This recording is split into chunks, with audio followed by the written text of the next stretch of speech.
there, my name's Catherine. I hope you're doing well. I'm in my bedroom today because Alex is baking downstairs and I didn't want whisks and him banging around the kitchen to be the soundtrack of this video. So welcome to my bedroom. This video is going to be my December TBR, my last TBR of the year, and I've got some good Christmassy holiday books picked out, but also just some stories that I think are going to be really fun to kind of sink myself into when I'm on holiday. The first book that I'm hoping to read, that I'm definitely going to read, is A Holly Jolly Ever After by Julie Murphy and Simone. This is the second book in the Christmas Notch universe. Last year, A Merry Little Meet Cute came out last year, which I really enjoyed. This is a romance between an ex-boy band member called Callum and a former child starlet called Winnie, who have had a previous relationship with each other before and find themselves starring in a spicy, raunchy Christmas movie together. I'm really excited for this one. I think it's going to be really fun, really Christmassy. If it's anything like the one that came out last year, there'll be some really good tension between the two leads, and I think it'll be a really quick and easy read. The next book I'm planning on reading is The Miniaturist by Jessie Burton. I've had this book since I was a teenager, believe it or not, and I just never got round to reading it, but my sister recently just picked it randomly off our shelf and read it and really enjoyed it, so now I want to. This book follows Nella, who arrives in Amsterdam newly married with her husband Johannes. For a wedding gift, Johannes ends up gifting Nella a beautiful, intricate, cabinet-sized replica of their home, and Nella ends up employing a miniaturist to create little mini replicas of the furniture in her home to furnish this toy house, and these little creations end up mirroring their real life counterparts in strange and mysterious ways. This concept sounds so interesting, a little bit spooky maybe, and very cozy. I'm going in not really knowing anything else plot wise other than what I've just told you, so I'm sure this will be very surprising for me. I don't even know like if it's a romance or if it's just literary fiction.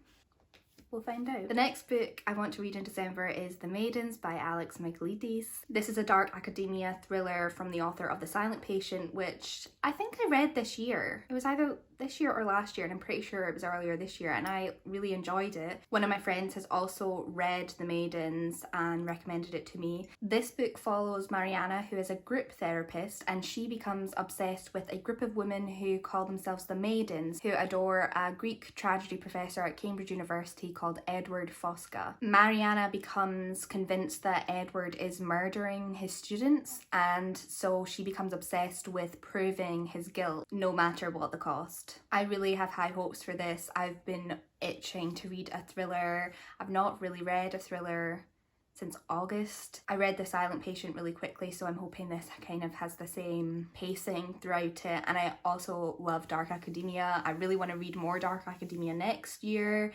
I have appallingly never read The Secret History, which is obviously the dark academia book, so I think that is something I have to get onto. But yeah, I'm excited for this one. The next book I'm planning on reading is going back to a more Christmassy vibe. I'm going to read The Mistletoe Motive by Liese. This is described as a slow burn, enemies to lovers romance for fans of You've Got Mail, so I am sold on this one, although I recently had Bad Luck with You Again, which was sold to me as a When Harry Met Sally sort of book, so I hope that my hopes aren't getting put up too high. This book follows a guy who's a bit of a Grinch and a woman who loves the festive cheer that the holidays bring, and they work together at an independent bookstore, but the threat of unemployment is looming over them both as the bookstore is struggling financially, and so they end up striking a bargain with each other. Whoever gets the most sales in the month of December will get to stay on in the new year, and the other person will resign without complaint. I like this concept. It's simple and straightforward, but I think it'll be interesting enough to kind of get me invested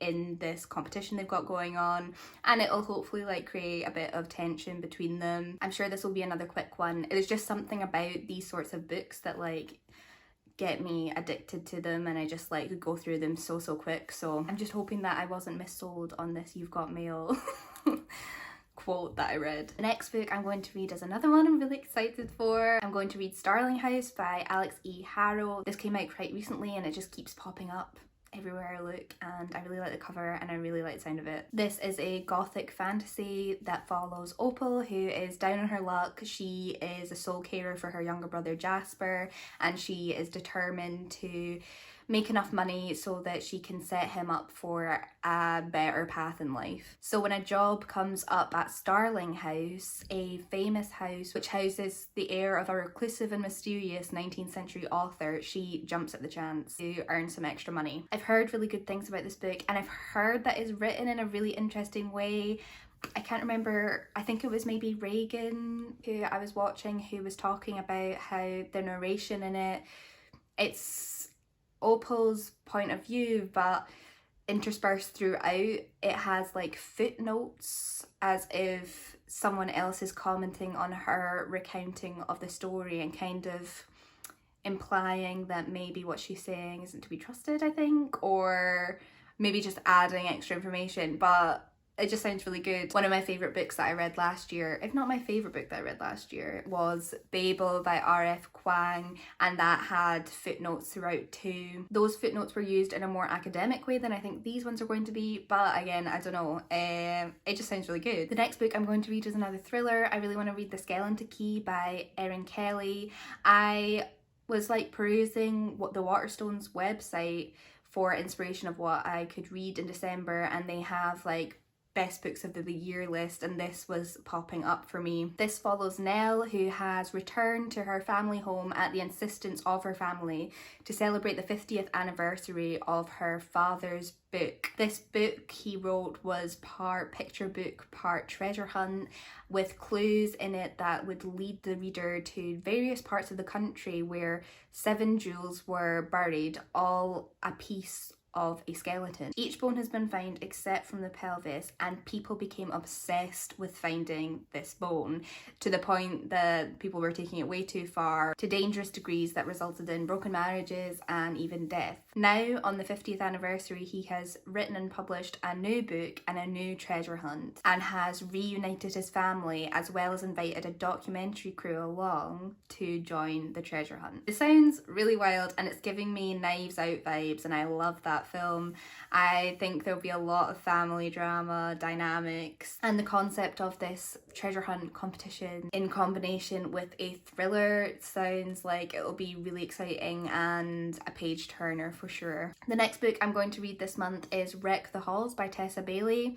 This will be my first ever Tessa Bailey book, which is a little bit shocking because I do love romance and she is one of the queens of the genre, isn't she? This is a holiday rom-com which follows the 2 children who are now adults of former rock stars who were in a band together, and these kids band together band, pun intended, to convince their estranged mothers to play a Christmas Eve concert. This sounds fun and silly, and I'm just really interested to read a Tessa Bailey book and see what she's all about. I know that she is very beloved by a lot of people, so I'm hoping I enjoy her because I'll have a back catalogue of stuff to catch up on if I do. The next book I'm planning to read this month is The Adventures of Amina Al-Sirafi by S.A. Chakraborty. This is a pirate fantasy following our main character Amina, who is a retired pirate who has swapped in her adventurous and dangerous pirate life for a more peaceful life with a family. But when she is offered a job that no bandit can refuse, she jumps at the chance to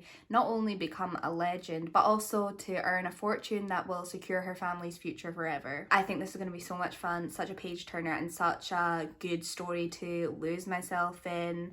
I am hoping for lots and lots of action. I hope it's really fast paced and non-stop. And I've not read much pirate fiction, and I think that's a major gap in the kind of fantasy I read because I think I would enjoy it so much. So I'm really hoping that this is good. The last book I'm planning to read is one that I have never heard of before. I literally just googled fun books to read at Christmas, and it is become one of the ones I'm most excited to read. It is called A Court of Sugar and Spice by Rebecca F. Kennedy. This is a adult fantasy romance retelling of the Nutcracker. It follows 2 sisters, Clara and Louise, who are dragged into the Fey realm when one night a Nutcracker turns into a live man in their home. From what I can gather from the descriptions online, there are 2 romances in this book. One between Clara and the Sugar Plum Fairy, and the other between Louisa and the Nutcracker Prince. And I don't know if there's ever been a book that was more marketed towards me. It just sounds like so ridiculous and so fun. It sounds like if Once Upon a Time was R-rated, and I am so here for that. Also, Barbie and the Nutcracker was one of the seminal films of my childhood, so I am so excited to rejuvenate my obsession. And that's that. I'm filming this in November. I'm having to pre-film some videos because I'm going to be up in Scotland. So I don't know how accurate this TBR is going to end up being because I've planned out what I'm reading so far in advance. But I think I've picked some really fun books and I am so excited for Christmas. I hope you have an amazing upcoming week and I will hopefully see you in the next one. Okay, bye!